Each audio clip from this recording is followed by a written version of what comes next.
Hey everybody, thank you so much for checking out this video. It's your girl LB. Welcome to my channel Watch With Me LB, where I give you fun, fresh, and funny rants, reviews, and recaps on my favorite movies and TV shows. I am going to be off camera for season 3, episode 2. I have hives. If you've had hives before, comment down below and let me know, what is their beef? Like, what did I do to them? Where did they come from? What is the point? But I still want to talk about Big Bert and Big Daddy Russ because, baby, it's turmoil in the Russell household, okay? Because the children have gone astray and they are running amok. And mostly it's Big Bertha, though. Big Bertha kind of scary, but I love that for her and us. Let's get into the episode, y'all. If you haven't, please subscribe to my channel. And if you are so inclined, hit the notification bell so you can know when I drop new content. I have also started channel memberships on the channel. If you would like to join the Shenanigans Society, okay, go ahead and join up with us. So, baby, last week we left off where Gladys had got her muff and she had ran across the street, baby. She was gone, okay? So now we are waking up to the atmosphere of panic, okay? We are waking up to the servants running all around the house looking for Gladys, baby. Gladys is nowhere to be found. All the servants convene in the grand foyer and say, baby, who gonna go up there and tell Big Bert that her daughter, her only daughter, is missing? Everybody looking like, not me, baby. I don't know what to tell you. That is above my pay grade, okay? Church, go ahead and do it. Even church was like, hell no, baby. I don't, hell no. She gonna rip these sideburns right off of my forehead. Not my forehead, my side head. Side of the face, my face. Okay, I don't know why that was so difficult for me. Church didn't want to do it either, so they called Larry. Larry went in there and said, Mama, get up, girl. Gladys gone. She didn't panic. She said, I know where her ass at. I know where she at. Let me put my titties up and I'm gonna put on my petticoat, my pantaloons, my 2, 3, 4, 5 layers of clothes, a dress, hat, scarf, gloves, boots, pettifours, cupcakes, knickknacks, and paddywhacks, and I'm gonna get in this carriage and I'm gonna get over there in about an hour and a half. It take boo long to get places and do things in the Gilded age, child. Anyway, so Bertha wasn't even tripping. But while that was happening, a note had came and said that Gladys is over there by Billy house. Now, she trying to marry Billy. They just bright-eyed and bushy-tailed together. Child, by the time Bertha get her knickknacks and paddywhacks and jump down off that carriage to get over there by Billy and them house, Billy and Gladys over there sitting in the living room. Gladys trying to buck Billy head up. You gotta tell her we gonna do it. You gotta have confidence, and we gonna stand up to her. She can't fight us both. Have you not seen Big Bert? Big Bertha don't care about you, girl. It's like she obligated to love you. That's why she love you. Other than that girl, you are a contract. That's what you are, Gladys. Okay, she love you out of obligation. She love you because, she carried you in her womb and stuff, and she trying to, do her thing. Most of the time, girl, shut up. Okay, go in your room. She don't even be giving that girl nothing to do when she go to her room. She don't even say, Gladys, get out of my face and go to your room and whittle a scarf.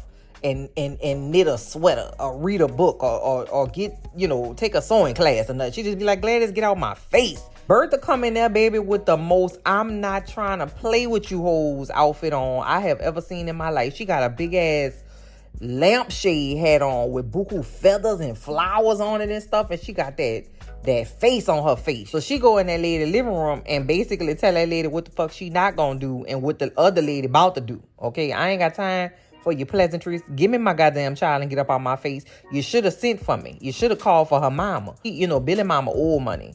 So, you could tell the old money houses and the new money houses. The old money houses got lots of wood. Lots of wood. So the old money mama said, girl, I was going to call you. But, it was the midnight hour when the little girl came knocking on my door. They wasn't never alone. I made sure everything was fine. But Gladys was really upset when she first came. I was about to send for a doctor. Bertha was like, yeah, all right, all that. Give me my child. The mama want the children to get married, okay? The mama not hurting for money, no. But she know that her child loves Gladys. Bertha said, baby, please get out my face. Bertha not having it. She dragged Gladys' ass out of that house with that bird of paradise on her head. Baby said, get your ass in this cab and come on here. Over there by Big Daddy Russ. He came back from Arizona. Now he back in New York. The whole time, his wife and children, baby, they in shambles. He walked into a shitstorm. They all find out that the papers, and I'm doing air quotes. You can't see me, but I'm doing the papers with the air quotes, have written that Gladys and the Duke of Buckingham have gotten engaged.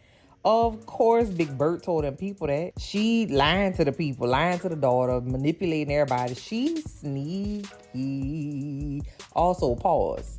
I have never seen Big Bert smile as much in the whole entirety of this show as she did in this one single solitary ass episode. That girl was smiling down. I said, babe, I'm uncomfortable. Big Bird don't be smiling like that. Now I didn't like it. It was very making me uncomfortable. I was like, girl, you up to something for sure. If I didn't know it, then I know it. Nah.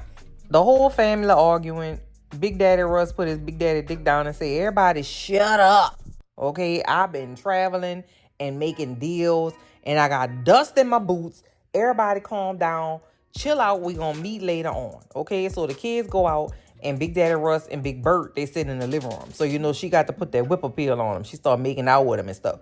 But she just trying to, butter him up, right? Because this point in the show is when I realized that Bertha literally does not care if Gladys ends up happy or not. She is climbing for herself. She keeps saying Gladys is going to be the envy of every girl in the city. Gladys is going to have the children and their children going to have titles.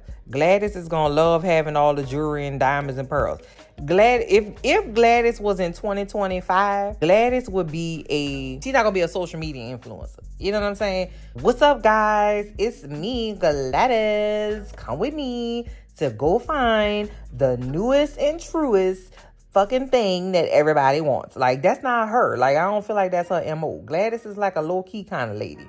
And she only be wearing them feathers and shit because Bertha put her in them feathers. You know what I mean? That's not, I don't really see that for her. Bertha don't care. Bertha literally don't care. And now, we had left Peggy and she was knocking on death's door. The doctor didn't want to serve her because she was black and he was racist and a piece of shit. So they had to go get a black doctor. So Peggy and them mama came and the daddy came too and brought some medicinals. He a pharmacist. So he said, girl, take this eye of newt mixed with a little mercury and a little tea tree oil and put this in a thing and rub some on her feet and put an onion in her sock and also, you know what I'm saying? They got to kick it old school. So that's what they did. And they had a cute little 7-wall Creole doctor that came with them too. And I said, oh, he got a little side part. All right. Okay, side part, bust down. I said, let me look at you in your face good the next time I see you because it's dark in that child. Ain't got no electricity. Everybody over there in the Van Ryan household is just confused because Peggy's somewhere in the house sick. They got black people in the living room. Aida and Agnes don't know what's going on. But that household hadn't seen so much turmoil since Ada lost her money. Agnes lost all her little coins, child. Agnes and Ada, they're not pieces of shit. They're not racist. So they treat the Scots, Peggy, mom, and daddy, with respect, right? So the doctor go upstairs and he see Peggy, but the mom and daddy downstairs waiting. They don't want to go all in the lady business. You know what I'm saying? So they downstairs waiting. And it's very awkward for Peggy, mom, and daddy because they standing in these white people living room. They don't know this lady. Okay, they don't know what's about to pop off. So that's another storyline. So now here go my nerves. Okay, I'm gonna just talk about this real calm because I do have stress-induced hives and I almost died going recapping and just like that this week. Are you ready? Okay. Ready? Let's go. Remember when they used to do that? And when they used to be doing the cheers, you'd be like, ready? Okay. All right. I don't know. I'm sorry. Okay. Over there by the Fanes, Aurora and the scoundrel. I don't even know that man name. Lester? I don't know. I don't know that man name. Anyway, she been at the house doing, rich lady stuff. I don't know what that lady been doing. She been sitting down covering for the scoundrel the whole time because the scoundrel done moved out with his side piece like Pokebell. I don't understand. If everybody, so I guess it just doesn't apply to men because I thought the men was on some like we gentlemen too kind of vibe. You know what I'm saying? Like I know they gonna dip out. I really didn't understand why it was okay for Scoundrel Fame to just be like, fuck my wife. I don't care, boy. I'm about to go get me another little lady and I'm about to take her to all the little meetings and stuff. And for the other ladies to be cool with the lady, that's the side piece. Because remember last season, they had a lady, I can't remember that lady name, but she was like the other woman and she had a baby out of wedlock, but they was in love and whatever. And he left her buku money so she was really rich, but she was ostracized. I thought that was the kind of vibe we was gonna be working with, but apparently, goddamn not. Anyway, so the scoundrel fame come home, and she like, what we gonna do? We having a party over here next Friday. Everybody gonna be asking for you. What the fuck I'm supposed to say? And the man was like, I don't know what to fucking tell you. I told you I want a divorce. You don't want to give me no divorce. You holding parties and stuff. You need to carry your ass up there to the beach in the wintertime. Okay, that's where you need to be. That's where all the put away wives go. Okay, they go to Newport. So he being really mean and like inconsiderate to this lady who literally 25 minutes ago was like giving her smooches and shit and telling her I love you and holding her by the waist and shit when they was at home. And I'm like, wait a minute. In my TV watching heart, somebody gonna murder him. I would like him to die. That would be great. That would make me very, very happy. But I don't know if that's what they do in this kind of life. So he got an attitude with Aurora, and Aurora being so sweet. And I need for Aurora to turn up. Aurora is at like a 3 right now. And currently I need her to be at like at least a 17. He gonna tell her, don't make me say things I'm gonna regret. Nah, start the ball rolling. You say something and I'm gonna say something. Because one thing's for certain, two things for sure, I will definitely hurt your feelings. I need to call Aurora. I need to call her and just give her a couple little pointers and stuff. You know what I'm saying? Because there was so much available to roast that man on. But she just wasn't. I don't think she was equipped. So I'd have brought that man down to his knees. But that's just me. Child, not over there by Ada. She don't know what the hell. Ada better not start aggravating me. No, I'm telling you now. Child, Ada getting on my nerve. Because now she done married a preacher. She was married to a preacher for 35 days, baby. She said, baby, everybody in this whole house that I lay my eyes on, don't you drink not no more, never again. Because it is the scourge, okay? Ada wants to be a temperance person. She want everybody in the house to sign a temperance pledge that says that they won't drink. They gonna convince other people not to drink. And they gonna snitch if you see somebody else drinking and try to shut all the drinking down. Because drinking is just against God and is terrible. And all the people that make 16 cents a day is like, shit, you gonna have to pull this bill out my cold dead hands, baby, because y'all be stressing me out and I need something to take the edge off. I'm sure they had Temperance in New Orleans, but I don't think it went too well. I'm gonna have to do my Googles right quick and see how Temperance went in New Orleans, because the Mississippi River drunk. Everybody down here is drunk all the time. So I don't know how that ever went down. I don't know. Child, I just asked ChatGPT if Temperance was widely accepted in New Orleans. ChatGPT said, girl, hell no.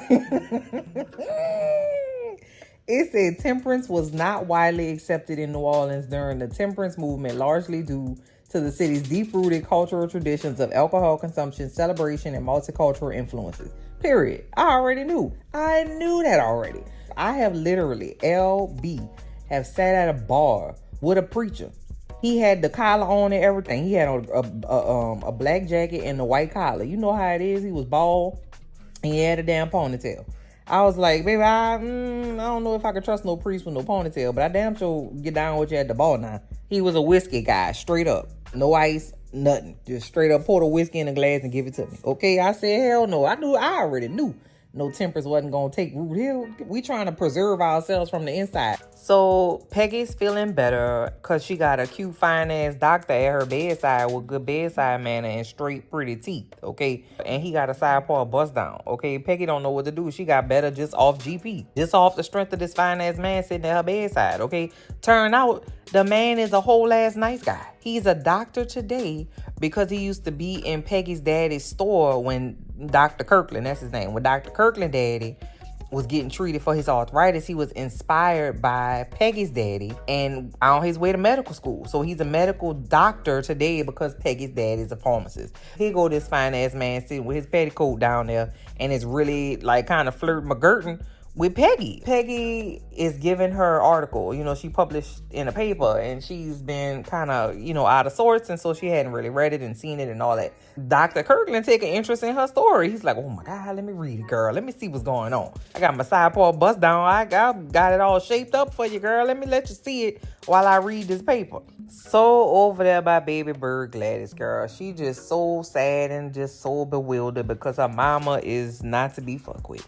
She talking to her daddy. You know they besties now. I'm a daddy's girl too, so I feel it. Baby, don't piss me off because I'm going directly to my daddy. My daddy is 77 years old. I don't care. Do you understand what I'm saying? I am a daddy's girl down. I was like, Daddy, I can't figure out how to get this clog out this toilet. I've been plunging it and it's going down, but it still ain't flushing. 10 minutes later, my daddy was at my doorstep. Baby, my daddy don't play about me, and I do not play about my daddy. And I feel you, Gladys, girl. She telling her daddy about how she just so upset about her mama, and her mama don't want to let her be her own person, and I just want to do, and she won't let me be, and I don't really care, and she do too much, and whatever. And so, you know, Big Daddy Russell's like, listen, if you go through with this marriage, you'll be in a position to change lives. You'll be the most influential person in the world, and X, Y, and Z. Baby bird Gladys said, I don't care. I don't want to be influential. I just want to be my own person. So she said, well, what if Billy came and asked you? You know, we was about to run away. My bad. We fucked up. We shouldn't have did that. But what if he come and ask you? Big Daddy Russ say, listen, I'm not an unreasonable man. That's how I draw all my power from my beard, okay? If you want to have that little boy come talk to me, I'm going to listen to him. I think about that all the time. Like when my sons have to go and like meet their partner's father, I'm so scared for them. Because some fathers be chilling. Other fathers try to like intimidate, like, you know, in Bad Boys. You ever seen the people that like take prom pictures and the son come pick the daughter up and the daddy come outside with a shotgun? Child, please. You pull one on my child, guess what? I'm going to pull one on your daughter. Don't play with me and mine. Don't pull no gun on my child. I have always hated those pictures. I think it's so crazy for you to pull a gun on somebody else's child. Ugh, comment down below and let me know if you know what I'm talking about. So over there with Temperance League, Aida and Agnes, okay? So Bannister come in there and say bro, who running the show? We tired, okay? I can't keep running up and down these goddamn stairs. I don't know who to listen to. I'm getting old. My nerves is bad. Please tell me what's going on. So then the two sisters get into it. They start arguing back and forth. Bannister said, hey! That shit was funny. They was looking at Bannister like, I know you ain't just holler at me, but Bannister was getting, his nerves was bad, child. His nerves was shot. So Aurora had to be the tiebreaker and say, the one with the coins is the one who run the show. She said, hey, speaking of which, anybody sign the Temperance pledge? And the man was like, oh, gotta go. Like, nobody want to sign that shit, girl.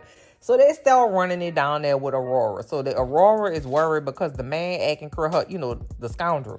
He acting crazy. He got his side piece and he not even staying at the house no more. Well, you know what? When the party come, tell everybody he's sick. He don't want you to get the cold, but he didn't want to cancel the party. Big Bird and Big Daddy Russ' son Larry go over there to the Van Ryn house because he helping Jack with his clock. Of course, Marion just third wheeling in that because she want to go down there to see her little spooky. But why when she was down there, she said, oh my God, we are so excited about John's clock. Who the fuck is John, girl? You've been living in that house for 973 days. That boy has brought you tea 622 times. You don't know his name? Damn, I'm bad with names and I know his name Jack. And Jack was looking at her like, bitch, I know you lying. I don't lie, I ain't like it.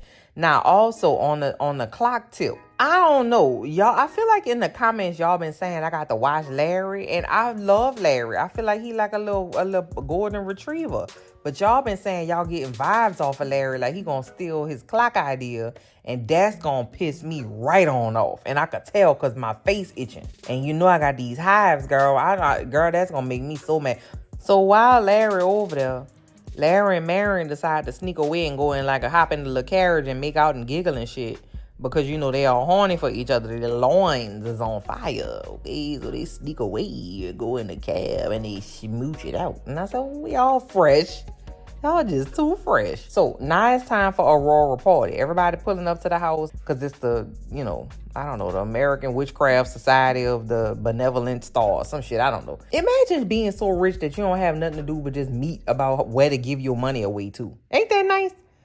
Damn, I wish billionaires did that. Nah, girl, billionaires nice pieces of shit, bro. They don't do nothing. At least these billionaires will build a park and be like, look, I put my name on that park. My park nicer than your park. And they give something to the people that didn't have nothing. They be like, listen, let me give y'all a couple pigs and I'm going to throw a little livestock in there for y'all because y'all ain't got shit. Let me give that. There ain't nothing. There ain't no skin off my back. Child, so the mess start immediately. And the mess come really from Mrs. Astor. We ain't never seen Mr. Astor. She need to be in Newport too. Aurora done told Mrs. Astor that her husband's sick. Next thing you know, the goddamn scoundrel pull up through the door with his side piece. I said, excuse me. How dare you, sir? and you gonna come pull up with your side piece and embarrass your wife when you know she been trying to cover for you because she trying to save herself and you at the same time, and you got nerve to bring your side piece up in there, and the side piece wasn't even a banger. I ain't even like her fucking hat. Raggedy bitch. I ain't like nothing she had on. I ain't like nothing about her. Now, personally, I wouldn't mind if he had got his hands on a little old end of tea that he ain't know about. You know what I'm saying? Because don't play with my girl Aurora like that. She the nicest one of the bunch. If that was me, I go up to all the ladies and be like, bitch, put all your resources on the table. Do you know a hitman? Okay? But at minimum, he can get a little old end of tea. Child, when the scoundrel come up in there with his side piece, instead of Mrs. Astor being a girl's girl, she said, ooh, girl, I guess you're going to be at the beach in the wintertime, girl. You're going to be at Newport, I guess, huh? I hope you don't catch a chill. And she looked at Aurora up and down like she was small or something. I said, first of all, you ain't had no smoke for the scoundrel. Okay, you didn't have no smoke for the man. What about his honor? What about his integrity? What about his ability to be a gentleman and provide and to take an oath in the Lord and all that shit? You looking at this lady, all she got is some curls and a dress and a tight-ass collar. What you mad at her for? That was pissing me off. Now I got beef with Miss Astor for real. I don't know if she's going to be able to come back from that. Because I ain't like that. She looked at that lady like she was small, like she was outside dipping it and doing it. That lady, vagina been in the same house for 40 years. Not a man done put he done dipped his stick in another oil pan, and not Miss Astor coming at that lady looking at her crazy. I ain't like that at all, girl. That had made me mad. Now, at the party is Oscar. He in there with his boyfriend, his lover on the DL, okay? And the boyfriend said, listen, I know you down and I know you trodden, okay? I know your flowers have been gasted. Just why you ain't come to me earlier? I'll slide you a couple dollars. You can invest it. I'm going to give you some money so you can get on your feet. I love you, bro. We brothers in the DL life together. What do we, if you down, I'm down. That was nice of him, though. That was very nice of him. Can he slide me some money, too? Shoot. Child, here go Big Bertha again, putting her big dick down. She got a big dick, too. Big Bertha come up with Billy's mama again. She's also at the little meeting. Billy mama say, oh, my God, girl. Billy gonna do it the right way this time. Just cut him a little slack. He gonna go talk to your husband. He gonna ask permission and everything is fine. They really love each other. They so young and everything is fine and it's gonna be well.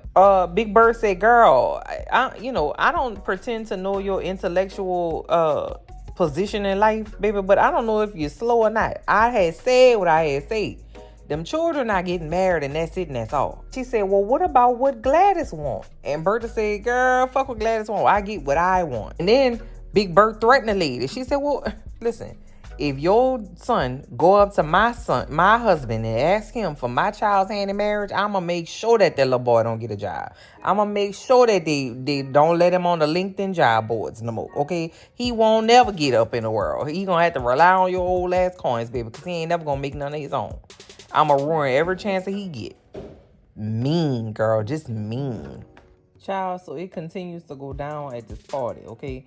So, little baby Billy, okay, oh my God, that remind me of Uncle Baby Billy from the Righteous Gemstones. Comment down below and let me know if you watch the Righteous Gemstones. It's so funny, bro. Jesus. Anyway, so Billy go over there to Russell. He bucking himself up. He like, I'm gonna do it. I'm doing it. And then he go over there and he get face to face with Russell and he say, how about them Saints? And walk the fuck out. Like, he don't say nothing. Because he like, you know what? I don't even really like this girl like that. I love her, yeah, but it ain't worth it. I'm about to go.